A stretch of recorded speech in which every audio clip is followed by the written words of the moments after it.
ಕೆಲವೊಂದು ತಿಳಿಸಿದ್ರು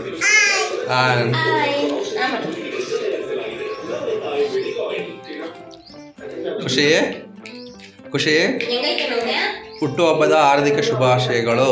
super. Hi ಸ್ನೇಹಿತರೆ, ಎಲ್ಲರಿಗೂ ನಮಸ್ಕಾರ. ಇವತ್ತಿನ ದಿನ ಮಾರ್ಚ್ 29ನೇ ತಾರೀಕು ನನಗೊಂದು ಸ್ಪೆಷಲ್ ಡೇ ಅಂತಲೇ ಹೇಳ್ಬೋದು. ಏನಪ್ಪ ಅಂತ ಹೇಳಿದ್ರೆ, ಇವತ್ತು ನನ್ನ ಮಗಳು ಹುಟ್ಟಿದ ದಿನ. ಸೊ ಅವಳ ಒಂದು ಹುಟ್ಟುಹಬ್ಬದ ಪ್ರಯುಕ್ತ ನಾವು ಒಂದು ಬೆಂಗಳೂರಿನಲ್ಲಿ ಸ್ಮಾಲ್ ಟ್ರಿಪ್ ಮಾಡಿದ್ವಿ. ಬನ್ನಿ, ಹಾಗಾದರೆ ನಾವು ಎಲ್ಲೆಲ್ಲಿ ಹೋಗಿದ್ವಿ ಅಂತ ಈ ವಿಡಿಯೋದಲ್ಲಿ ತಿಳಿಸ್ತಿದ್ದೀನಿ. ಖುಷಿ ಇಲ್ಲಿ ಬಾ, ಇಲ್ಲಿ ಈ ಕಡೆ ತಿರುಗೋ. ಖುಷಿ ಖುಷಿ ಬಾ ಬಾ, ಓಡು ಓಡು ಓಡು. ನಾವು ಫಸ್ಟು ಹೋಗಿದ್ದೆ ಇಸ್ಕಾನ್ ಟೆಂಪಲ್ಗೆ. ಅಲ್ಲಿಗೆ ಹೋಗೋಷ್ಟರೊಳಗಡೆ ಮಧ್ಯಾಹ್ನ 1 ಗಂಟೆ ಆಗಿತ್ತು. ಉರಿ ಬಿಸಿಲು, ಕಾಲೆಲ್ಲ ಸುಟ್ಟೋಯ್ತಿತ್ತು. ಫಸ್ಟು ಎಂಟ್ರೆನ್ಸಲ್ಲೇ ಫೋಟೋ ತಗೊಂಡು ನಾವು ದೇವಸ್ಥಾನದೊಳಕ್ಕೆ ಹೋದ್ವಿ. ಜನ ಅಷ್ಟಾಗಿರಲಿಲ್ಲ, ಕಡಿಮೆನೇ ಇದ್ದರು. ನಾವು ಹೋಗಿದ್ದಂಗೆ ನಮಗೆ ನರಸಿಂಹಸ್ವಾಮಿ ದೇವರು ಸಿಕ್ತು. ಫಸ್ಟು ಅವರಿಗೆ ನಮಸ್ಕಾರ ಮಾಡಿಕೊಂಡು ನೆಕ್ಸ್ಟು ಗೋವಿಂದ ಶ್ರೀನಿವಾಸ ಸ್ವಾಮಿ ಅವರು ಪ್ರತ್ಯಕ್ಷ ಆದರು.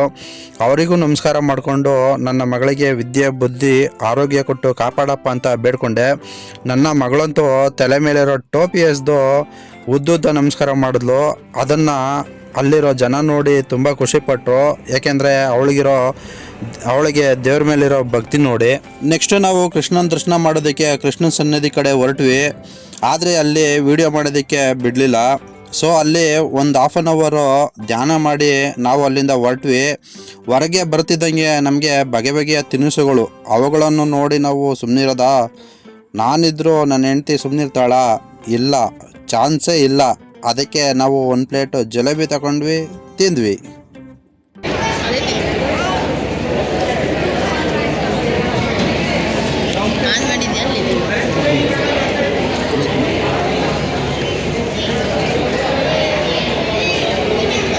ಜಿಲೇಬಿ ತಿನ್ಕೊಂಡು ಹಂಗೆ ಮುಂದೆ ಬರ್ತಿರ್ಬೇಕಾದ್ರೆ ಅಲ್ಲೊಂದು ಕಲ್ಯಾಣಿ ಸಿಕ್ತು. ಆ ಕಲ್ಯಾಣಿ ತುಂಬ ಚೆನ್ನಾಗಿತ್ತು. ಅದಕ್ಕೆ ನಾವು ಅಲ್ಲೊಂದು ಫೋಟೋ ತಗೊಂಡ್ವಿ. ಕಲ್ಯಾಣಿ ನೋಡ್ಕೊಂಡು ಸ್ವಲ್ಪ ಮುಂದೆ ಬರ್ತಿದ್ದಂಗೆ ಅಲ್ಲಿ ಮತ್ತೆ ಪ್ರಸಾದ ವಿನಿಯೋಗ ಮಾಡ್ತಿದ್ರು. ಕಿಚಡಿನ ಬಿಡ್ತೀವಾ, 3 ಜೊನ್ನೆಲಿ ಪ್ರಸಾದ ಇಸ್ಕೊಂಡು ನನಗೆ, ನನ್ನ ಹೆಂಡತಿಗೆ ಮತ್ತು ನನ್ನ ಮಗಳಿಗೆ.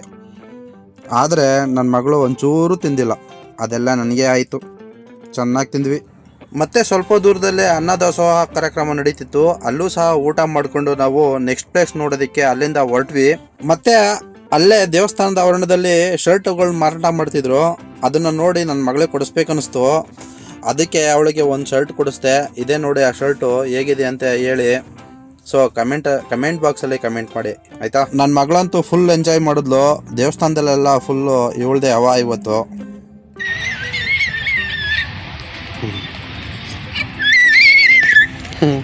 ನೆಕ್ಸ್ಟ್ ನಾವು ಬಂದಿದ್ದು ಜವಾಹರ್ಲಾಲ್ ನೆಹರು ಪ್ಲಾನೆಟೋರಿಯಂಗೆ. ಇದು ಇಂದಿರಾ ಗಾಂಧಿ ಕಾರಂಜಿ ಆಪೋಸಿಟ್ ಇದೆ, ರಾಜಭವನದ ಹತ್ತಿರ. ಅದೇ ಚಾಲುಕ್ಯ ಹೋಟ್ಲ್ ಇದೆಯಲ್ಲ, ಚಾಲುಕ್ಯ ಸರ್ಕಲಿಂದ ಒಂದು ಸ್ವಲ್ಪ ಮುಂದೆ ಬಂದರೆ, ರೈಟ್ ಸೈಡ್ಗೆ ಬಂದರೆ ಅಲ್ಲೇ ನಿಮಗೆ ಸಿಗುತ್ತೆ ಇದು. ಸೊ ಇದು ತುಂಬಾ ಮಕ್ಕಳಿಗೆ ಯೂಸ್ಫುಲ್ ಅಂತಲೇ ಹೇಳ್ಬೋದು. ಇದು ನಮ್ಮ ಸೌರಮಂಡಲದ ಬಗ್ಗೆ ಹೇಳಲಾಗಿದೆ. ಅಂದರೆ ಸೂರ್ಯನ ಸುತ್ತ ಎಷ್ಟು ಗ್ರಹಗಳಿದ್ದಾವೆ, ಹೆಂಗೆ ಸುತ್ತುತ್ತವೆ, ಯಾವ್ಯಾವ ಗ್ರಹಗಳಿದ್ದಾವೆ, ಯಾವ್ದು ಹತ್ರದಲ್ಲಿದೆ, ಯಾವುದು ದೂರದಲ್ಲಿದೆ ಅನ್ನೋದನ್ನೆಲ್ಲ ಒಂದು ವಿಡಿಯೋದಲ್ಲಿ ತೋರಿಸ್ತಾರೆ. ವಿಡಿಯೋ ಅಂತ ಹೇಳಿದ್ರೆ ಒಂದು ಥಿಯೇಟ್ರ್ ಒಳಗಡೆ ತೋರಿಸ್ತಾರೆ. ಸೊ ಬಂದು ನೋಡಿದ್ರೆ ನಿಮಗೆ ಗೊತ್ತಾಗುತ್ತೆ. ಸೊ ಮಕ್ಕಳಿಗೆ ತುಂಬಾ ಯೂಸ್ಫುಲ್ ಇದು ಫಿಸಿಕ್ಸ್ಗೆ ಸಂಬಂಧಪಟ್ಟಿದ್ದು. ಅಂದರೆ ಐನ್ಸ್ಟೈನ್ ಸಿದ್ಧಾಂತ ಮತ್ತು ಗೆಲಿಲಿಯೋ ಸಿದ್ಧಾಂತ ಅಂತೆಲ್ಲ ಬರುತ್ತೆ. ಅದ್ರ ಬಗ್ಗೆ ಇದು ತುಂಬಾ ಇದೆ. ಮತ್ತು ಶಕ್ತಿ ಚಲನೆಗಳು ಯಾವ ಥರ ನಡೀತದೆ ಅನ್ನೋದನ್ನೆಲ್ಲ ಇಲ್ಲಿ ತೋರಿಸಲಾಗಿದೆ. ಅಂದರೆ ಇಲ್ಲಿ ಒಂದು ಪಾರ್ಕ್ ಇದೆ. ಪಾರ್ಕಲ್ಲಿ ಎಲ್ಲ ಒಂದು ಎಕ್ವಿಪ್ಮೆಂಟ್ಸ್ ಎಲ್ಲ ಹಾಕಿ ಇಟ್ಟಿದ್ದಾರೆ. ಅದನ್ನು ನಾವು ಫ್ರೀಯಾಗಿ ನೋಡ್ಬೋದು. ಅದನ್ನೇನು ಕಾಸು ಕೊಟ್ಟು ನೋಡುವಂಥದ್ದೇನಿಲ್ಲ. ಸೊ ನಾವೇನು ಕಾಸು ಕೊಟ್ಟು ನೋಡೋದೇನು ಅಂತ ಹೇಳಿದ್ರೆ, ಸೌರಮಂಡಲದ ಬಗ್ಗೆ ಏನು ಹೇಳ್ತಾರೆ ಅದನ್ನು ನಾವು ಕಾಸು ಕೊಟ್ಟು ಒಳಗಡೆ ಥಿಯೇಟ್ರ್ ಒಳಗಡೆ ಹೋಗಿ ನೋಡುವಂಥದ್ದು. ಸೊ ಬಂದು ನೀವು ನೋಡ್ಬೋದು. ಮಕ್ಕಳಿಗೆಲ್ಲ ತೋರಿಸ್ಕೊಂಡು ನೀವು ಎಂಜಾಯ್ ಮಾಡ್ಬೋದು, ಮಕ್ಕಳೂ ಎಂಜಾಯ್ ಮಾಡ್ಬೋದು. ನಾವಿಲ್ಲಿ ಬಂದು ನನ್ನ ಮಗಳಿಗೆ ಎಂಜಾಯ್ ಮಾಡಬೇಕಂತ ಹೇಳ್ಬಿಟ್ಟು ನಾವು ಕರ್ಕೊಂಡು ಬಂದಿದ್ದೆ. ಇಲ್ಲಿ ಬಂದು ನೋಡಿದ್ರೆ ನಾವೇ ಇಲ್ಲಿ ಎಂಜಾಯ್ ಮಾಡ್ತಾ ಇದ್ದೀವಿ. ಅಷ್ಟು ತುಂಬ ಚೆನ್ನಾಗಿದೆ. ನೀವು ಬಂದು ನೋಡಿ, ನಿಮಗೂ ತುಂಬ ಖುಷಿ ಆಗುತ್ತೆ, ನಿಮ್ಮ ಮಕ್ಳಿಗೂ ಅಂತೂ ಇನ್ನೂ ಖುಷಿ ಆಗುತ್ತೆ. ಸೊ ಇದೊಂದು ಇಲ್ಲೇ ಹತ್ರದಲ್ಲಿರುವಂಥದ್ದು. ನೀವು ಬೆಂಗಳೂರಲ್ಲಿ ಯಾರು ಇದ್ದೀರಾ, ಅವರೆಲ್ಲ ಬೆಂಗಳೂರಲ್ಲಿ ಇರುವಂಥ ವಾಸ ಮಾಡುವಂಥ ಎಲ್ಲ ಜನಗಳು ಅವ್ರವ್ರ ಮಕ್ಕಳ ಕರ್ಕೊಂಡು ಇಲ್ಲಿ ತೋರಿಸ್ಬೋದು. ಯಾವುದೇ ರೀತಿಯ ತೊಂದರೆ ಇಲ್ಲ ಅಂತಲೇ ಹೇಳ್ಬೋದು ನಾನು.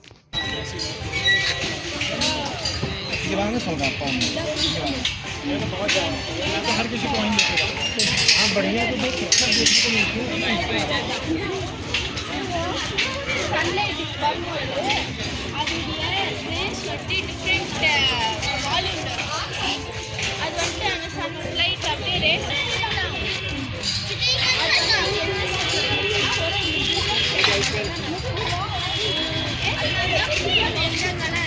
ಮತ್ತು ಲಾಸ್ಟ್ಗೆ ಬಂದಿದ್ದು ನಾವು ಟಿ ವಿ ಟವರ್ ಹತ್ರ ಬಂದ್ವಿ. ಟಿ ವಿ ಟವರ್ ಹತ್ರ ಅಕ್ವೇರಿಯಂ ಪ್ಯಾರಡೈಸ್ ಅಂತ ಹೇಳ್ಬಿಟ್ಟು ಒಂದು ಶೋ ನಡೀತಿತ್ತು. ಅಲ್ಲಿ ದೈತ್ಯಾಕಾರದ ಮೀನುಗಳು, ಹಲವಾರು ಬಗೆಯ ಮೀನುಗಳು ಮತ್ತು ಮೆರ್ಮೇಡೆಲ್ಲ ನೋಡ್ಬೋದು ಅಂತ ಹೇಳ್ಬಿಟ್ಟು ನಮಗೆ ತುಂಬ ಆಸೆ ಹುಟ್ಟಿಸ್ಬಿಟ್ರು.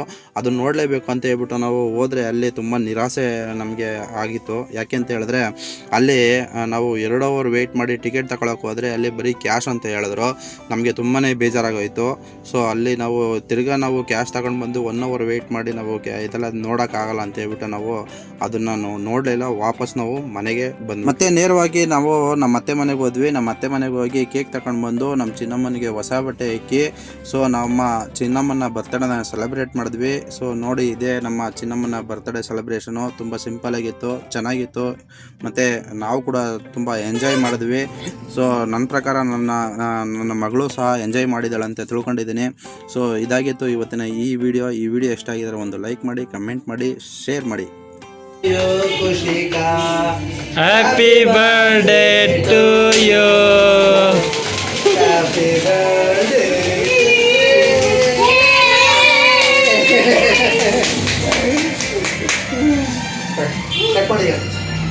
ಕಟ್ ಮಾಡಿ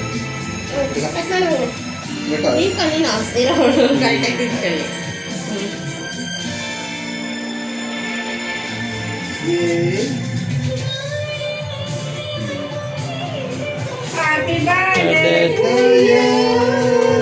Cake cut ಮಾಡು ಹೇಳಿ, ಅವಾಗಲೇ ಪಟಾಕಿ ಬಿಡು.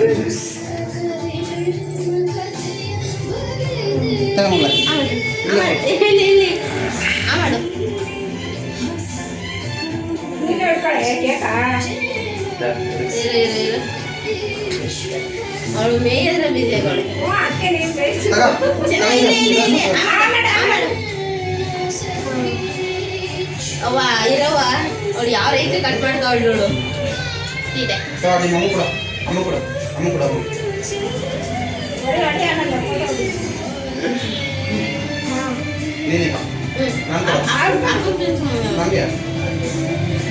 ಬೈಲಿ ನಾವು ಅಪ್ಪಂಗೆ ತಿನ್ಸು ಅಪ್ಪಂಗೆ.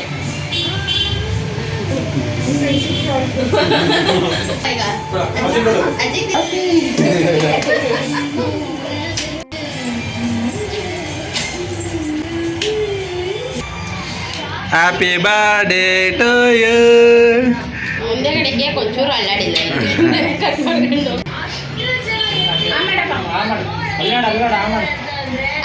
ಅಲ್ಲಾಡ ಖುಷಿ